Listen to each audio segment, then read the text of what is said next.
माऊली मेरे स्वामी समर्था, स्वामी स्वामी स्वामी समर्था, स्वामी स्वामी स्वामी समर्था।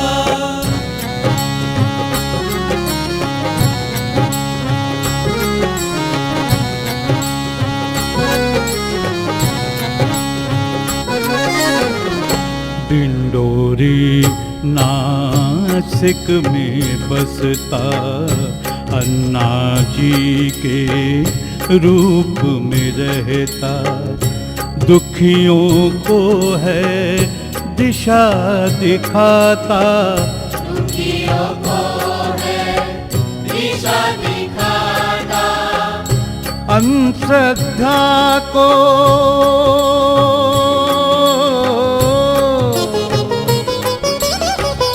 अंधश्रद्धा को दूर है करता, माऊली मेरे स्वामी समर्था, स्वामी स्वामी स्वामी समर्था, स्वामी स्वामी स्वामी समर्था।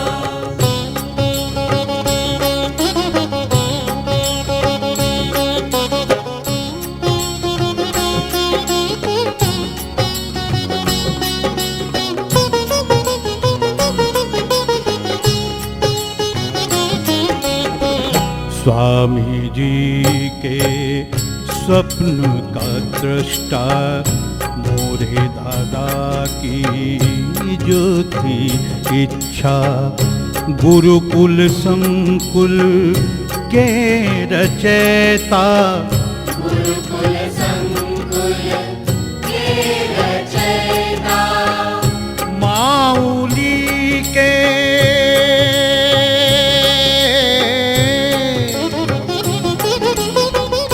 माऊली के रूप में जगता, माऊली मेरे स्वामी समर्था, स्वामी स्वामी स्वामी समर्था, स्वामी स्वामी स्वामी समर्था।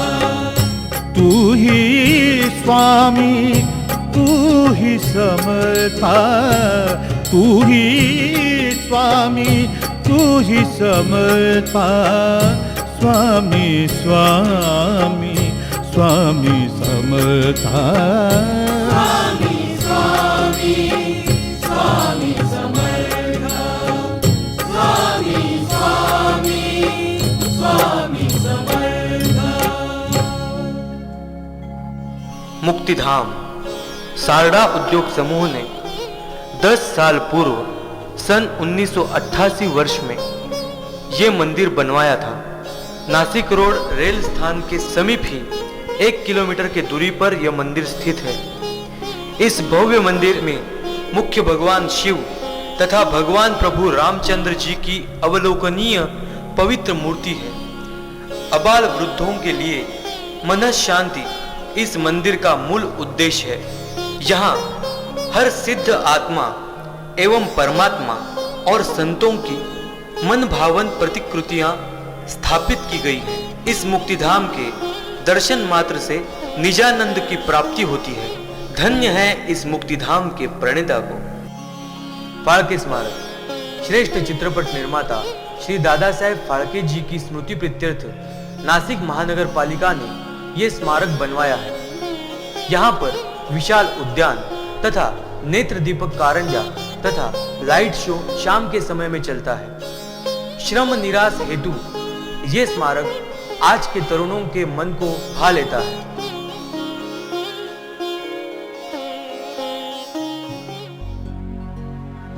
धन्य धन्य है वो धरा, नासिक जिसका नाम है, त्र्यंबक के एक युग पुरुष का होता यहाँ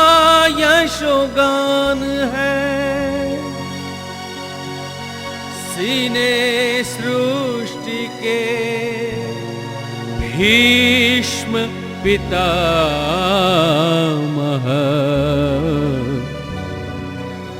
विसरी के काल के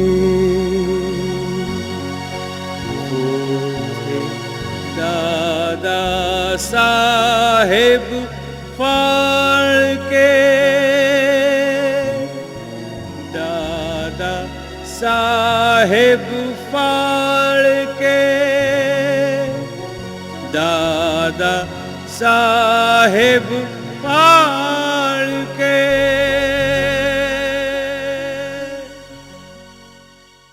हम इतनी दूर तक आ गए हैं तो यहाँ से नजदीक में ही शिरडी के साईं बाबा के महात्म्य और उनकी कथा की जानकारी आप सबको देने का प्रयास करेंगे। महाराष्ट्र के औरंगाबाद, पुणे एवं नासिक जैसे कई शहरों से यहाँ तक की सड़क सुविधा है। इसके अतिरिक्त रेल और हवाई मार्ग से शिरडी जा सकते हैं। शिरडी जाने के लिए नासिक से हमें सरकारी और प्राइवेट बस या टैक्सी आसानी से मिल जाती है। शिरडी नासिक से सड़क मार्ग से 75 किलोमीटर की दूरी पर है। सन 2009 में शिरडी को नया रेलवे स्टेशन प्राप्त हुआ, जिसका नाम साईनगर शिरडी रखा गया। इस स्थान की महिमा को और अधिक जानने के लिए आइए हम शिरडी की ओर चलते हैं और शिरडी के साईं बाबा के बारे में हम आपको कुछ जानकारी देते हैं। जब हम पैदा होते हैं तो हमारी ना कोई जात होती है और ना ही कोई धर्म। मानव को बांटने का काम हम ही करते हैं। सामाजिक वर्गीकरण के इस दीवार में सबसे ज्यादा नुकसान समाज के उपेक्षित वर्ग को होता है। हमारे साधु संतों और समाज सुधारकों ने हमेशा इसी बात पर जोर दिया है कि समाज में एकता आए। समाज में इसी एकता के भाव को दृढ़ करने के लिए हम शिरडी के साईं बाबा को याद करते हैं। शिरडी के साईं बाबा को कोई चमत्कारी तो कोई दैवीय अवतार मानते हैं। साईं बाबा एक भारतीय गुरु, योगी और फकीर थे, जिन्हें उनके भक्तों द्वारा संत कहा जाता है। सबका मालिक एक के उद्घोषक शिरडी के साईं बाबा ने संपूर्ण जगत को सर्वशक्तिमान ईश्वर के स्वरूप का साक्षात्कार कराया। उन्होंने मानवता को सबसे बड़ा धर्म बताया और कई ऐसे चमत्कार किए जिनसे लोग उन्हें भगवान की उपाधि देने लगे। आज साईं बाबा के भक्तों की संख्या को लाखों करोड़ों में नहीं आंका जा सकता। माना जाता है कि साईं बाबा का जीवन काल 1838 और 1918 के बीच रहा है। उनको महलसापति ने मराठी में या साईं मतलब वेलकम साईं का नाम दिया, जो बाबा ने स्वीकार किया। उसके बाद साईं बाबा ने अपना जीवन शिरडी स्थित एक नीम के पेड़ के नीचे और बाद में मस्जिद, जिसका नाम साईं बाबा ने द्वारका माई रखा था, वहाँ व्यतीत किया। श्रद्धा और सबूरी यानी संयम उनके विचार दर्शन का सार है। उनके अनुसार कोई भी इंसान अपार धैर्य और सच्ची श्रद्धा की भावना रखकर ही ईश्वर की प्राप्ति कर सकता है। कहा जाता है कि 16 वर्ष की आयु में साईं बाबा महाराष्ट्र के अहमदनगर के शिरडी गांव पहुंचे और जीवन पर्यंत उसी स्थान पर निवास किया। जब उन्हें उनके पूर्व जीवन के बारे में पूछा जाता था तो टाल मटोल कर उत्तर दिया करते थे। कुछ लोग मानते थे कि साईं बाबा के पास अद्भुत दैवीय शक्तियां थीं, जिनके सहारे वे लोगों की मदद किया करते थे। लेकिन खुद साईं ने कभी इस बात को नहीं स्वीकारा।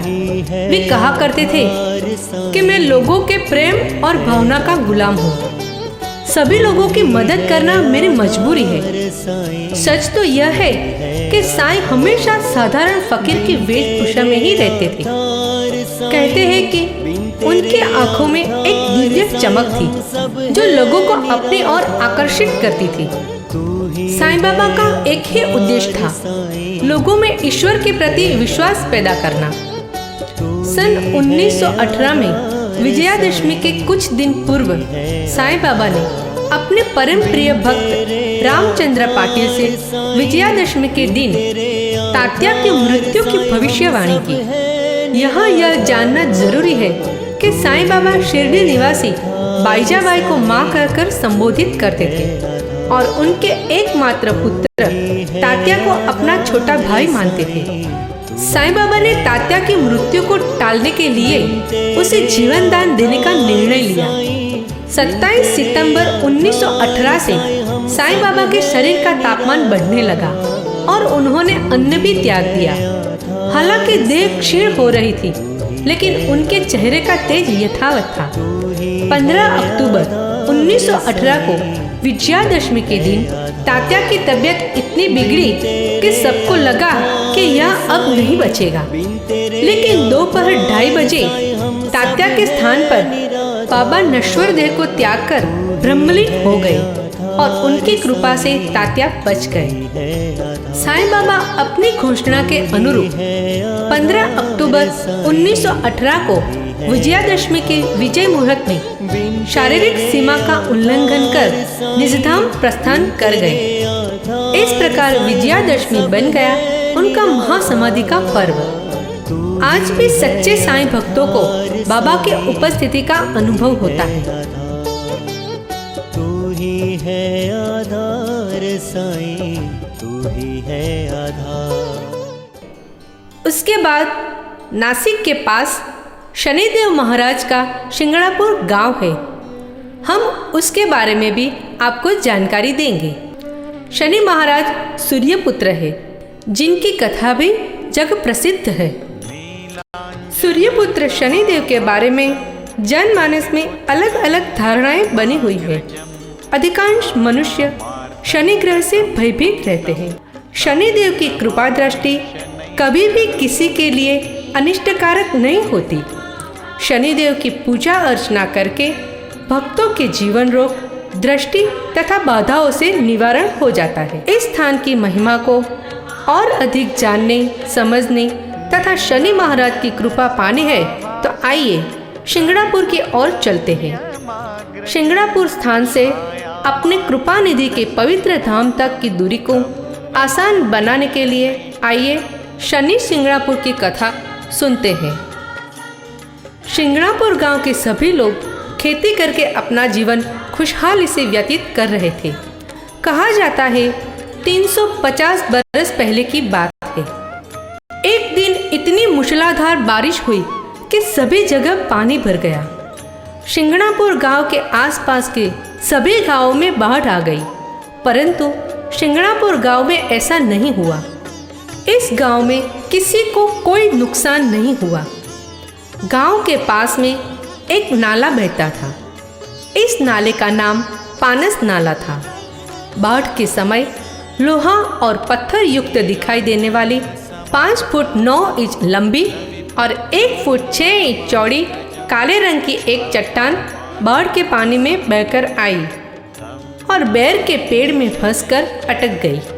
बरसात खत्म होने के बाद जब बाढ़ का पानी खत्म हुआ तो गांव के गोपालक पानस नाले के किनारे पहुंचे तो उन्होंने उस काले रंग की चट्टान को देखा। उसी समय एक गोपालक ने अपनी गाय चराने वाली लाठी से उस पर वार किया तो उस चट्टान से खून बहने लगा और उस जगह चोट का निशान भी बन गया। खून को बहता देखकर सभी चरवाहे गांव की तरफ भागे और गांव वालों को सारी बात सुनाई। गांव के और आसपास के गांव के सभी लोग उस चट्टान को देखने के लिए पालस नाले की तरफ जाने लगे। उस खून से लथपथ चट्टान को देखकर गांव वाले भी भ्रम में पड़ गए। शाम ढल चुकी थी, इसलिए सुबह कुछ करेंगे ऐसा तय करके सभी गांव वाले अपने अपने घर चले गए। उस रात एक भक्त के सपने में शनिदेव आए और कहा, तुमने गांव वालों के साथ जो भी देखा है वो सब सच है। भक्त ने पूछा, आप कौन हैं? तभी शनिदेव प्रकट हुए और कहा, मैं स्वयं शनिदेव बोल रहा हूँ। मुझे वहाँ से ले आइए और बीच गांव में पूजन अर्चन के साथ प्राण प्रतिष्ठा करें। यह कहकर शनिदेव चले गए। दूसरे दिन सुबह उस भक्त ने गांव वालों को सारी बात बताई और भक्त के कहने पर ढोल नगारे के साथ बैलगाड़ी लेकर चट्टान को लेने पहुंचे। गांव वालों ने काफी प्रयास किया, परंतु चट्टान उठाना तो दूर, हिलने को भी तैयार नहीं थी। पूरे दिन कोशिश करने के बाद भी चट्टान टस से मस नहीं हुई, तो गांव वाले निराश होकर अपने घर वापस लौट आए। उसी रात शनिदेव फिर उस भक्त के सपने में आए और कहा, मैं उस स्थान पर तभी आऊँगा जब मुझे उठाने वाले सभी सगे मामा भांजे हो, और जिस बैलगाड़ी में मुझे लेकर आएंगे उससे जूतने वाले बैल भी रिश्ते में सगे मामा भांजे हो और उनका रंग भी काला हो। दूसरे दिन सुबह उस भक्त ने सारी बात गांव वालों को बताई। गांव वालों ने वैसा ही किया। गांव वाले बैलगाड़ी जोतकर मामा भांजे के साथ काले बैल जोतकर उस चट्टान के पास पहुंचे। चट्टान को दोनों मामा भांजे ने उठाकर बैलगाड़ी में रखी और धूमधाम के साथ गाजे बाजे के साथ उस चट्टान को गांव के बीच लाए।